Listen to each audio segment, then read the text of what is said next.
propósito de estos temas sobre rock y nación, vos fuiste profesora de secundario muchos años y me decías que eso te ayudó muchísimo y que especialmente todo lo que escribiste sobre Cromañón lo hiciste a partir de tu experiencia con alumnos, adolescentes y con profesores. Sí, la verdad que muchas cosas del libro están marcadas por cómo, tal vez al utilizar la música como parte de las clases, siempre interrogantes o cuestionamientos que me hacían tanto los pibes de la secundaria como también acá los alumnos de la facultad o los profesores, a mí me ayudaron a pensar un montón de cosas, la verdad. Me parece que eso yo lo puse en la introducción, que incluso a veces la música me servía como una estrategia para salvar algunas clases, viste que en general en la secundaria te va mal en las clases, o sea, es una serie de fracasos ejemplares que vas teniendo, y la música a veces, siempre me llamó la atención como si yo metía alguna frase de B8, algún alumno la conocía. Claro. Eso a mí siempre me llamó la atención. Esa complicidad que se arma, ¿no? Y que también miran, oh, mira esta mina, conoce este tema, que para ellos ya era una señora, digamos. Claro. Y con lo de Cromañón me pasó porque tal vez yo no venía de seguir a Callejeros. Sí, es un acontecimiento, te diría, en mi experiencia, porque justo trabajaba en la Unión de Músicos Independientes, digamos, que nos causó un dolor como muy difícil de poder contener. Y después, digamos, la gran incomprensión que yo percibí en Cromañón de aquellos sectores con los que yo me vinculo, ya sea la universidad o el mundo más progresista, por decirlo con una palabra que no me gusta, pero que algo define, y también por los medios de comunicación que yo leía, que me parece que no entendieron nada de lo que pasó en Cromañón, a mí me obligó a repensarlo de otra forma. Y muchas de las cosas que mis alumnos me decían, o el dolor que percibí en ellos, o la necesidad de encontrar otro tipo de diálogo, me permitió como pensarlos de otro lugar y empecé a hacer muchas entrevistas a sobrevivientes. Hice muchas entrevistas a sobrevivientes, digamos, antes de escribir. Las hice con otra compañera, con Violeta Rosenberg, y la verdad que ahí para mí fue como una, digamos, por un lado una enorme decepción. Sobre todo te diría que la gran decepción para mí estuvo en el libro de Sergio Marchi. El libro de Sergio Marchi, que incluye una entrevista a Spinetta que salió primero en el suplemento Radar de Página 12, a mí eso como me hizo mal, digamos, me hizo mal que aquellas personas que yo sentía una admiración o una cierta empatía tuvieran una incomprensión tan tremenda sobre el acontecimiento y que sentí en ellos muy poca empatía con el dolor, como si esas 194 víctimas tuvieran como una especie de degradación social. Eso a mí me impactó, sobre todo de Spinetta, ¿no? Que dice cosas muy terribles en esa entrevista. Dice, por ejemplo, que el Estado argentino debería hacerle juicio a aquellas madres que habían llevado a sus hijos aquella noche. Entonces eso también me invitó como a pensarlo desde otro lugar, y la verdad que haciendo las entrevistas conocí a muchas otras personas que no necesariamente eran la representación televisiva de la víctima de Cromañón, ¿no? Porque me parece que también a los padres de Cromañón o a ciertos representantes que tuvieron más exposición masiva, como que se cristalizó ahí la idea y había como muchas otras formas de pensar esa experiencia. Fui a ver a Callejeros varias veces, digamos, la fui a ver 2 veces cuando después de la masacre de Cromañón, ellos tocaron 2 veces, fui a esos recitales, y después conocí especialmente a una familia, que después usamos esa historia de vida para un especial de Canal Encuentro, en la que hice los contenidos, que es la familia Blanco, que perdió un hijo, Lautaro Blanco, y tiene una hija que es sobreviviente, que se llama Meilín, que estudió acá sociología, se graduó hace poco.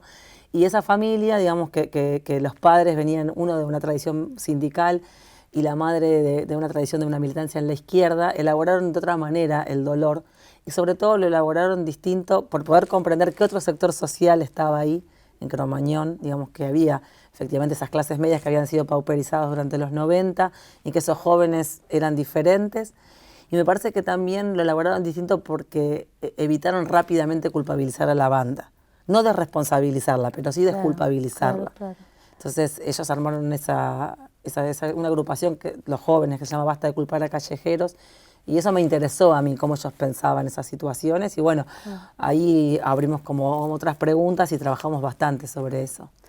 Claro, sí, a mí me interesó particularmente porque me interpeló. Yo creo que también fui parte de esa gente. Yo creo que el dolor, no es que uno hubiera dolor o empatía en Spinetta o en Sergio Marchi, yo lo leí de otra manera, como que era tanta la bronca porque eso haya sucedido, que se dieron respuestas muy, digamos, muy poco felices, ¿no? Esa es la verdad.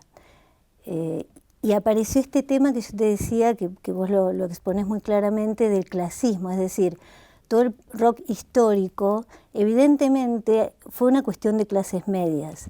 Pero quizá eso no quedaba tan claro, porque, digamos, el rock fue y es libertad y fraternidad, pero la cuestión de la igualdad nunca se puso demasiado en cuestión. Y eso viene también a cuento de la relación rockeros militantes, ¿no? Es decir, la cuestión de la lucha social, de la lucha de clases, etcétera, no estaba presente. Había un corte, como vos lo decís, generacional.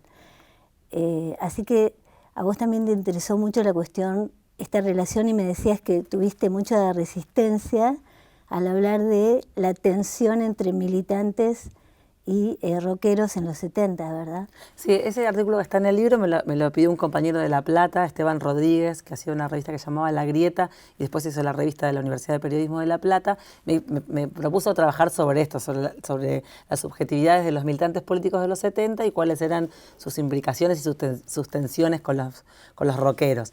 Y yo utilicé para ese artículo cosas que trabajaba sobre todo en la formación docente.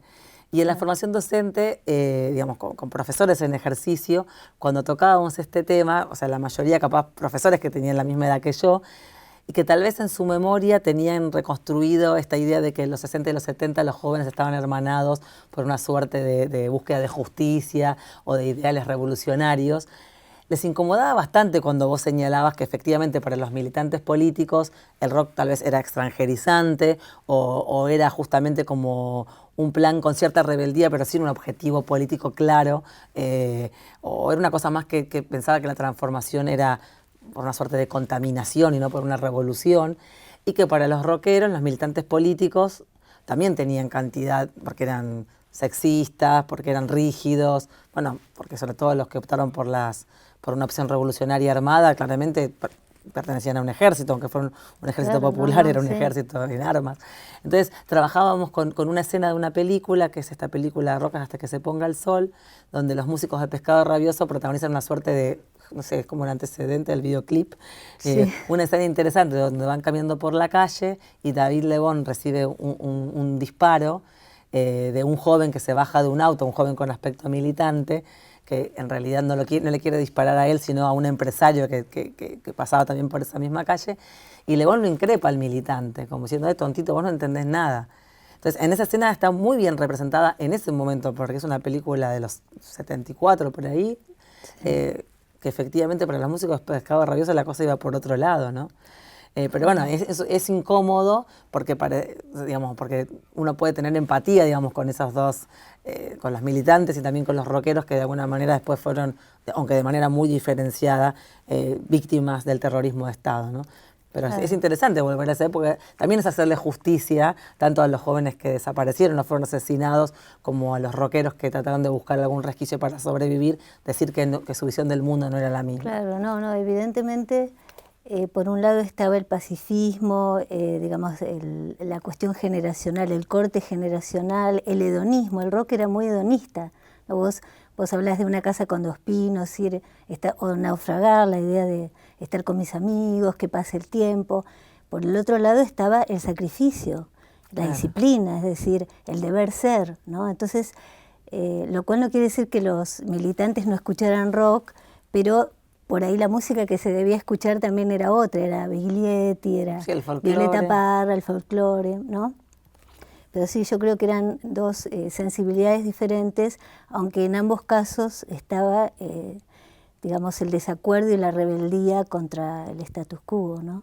Sabes que con esto nos pasó algo interesante cuando salió el primer número de la revista de la UMI, le hicimos una larga entrevista a Don Vitale.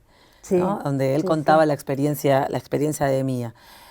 Y claro, contaba que se había significado esa experiencia durante los años de la dictadura. Y contaba algunas estrategias que, si bien son polémicas, él las pensaba en términos de cierta resistencia.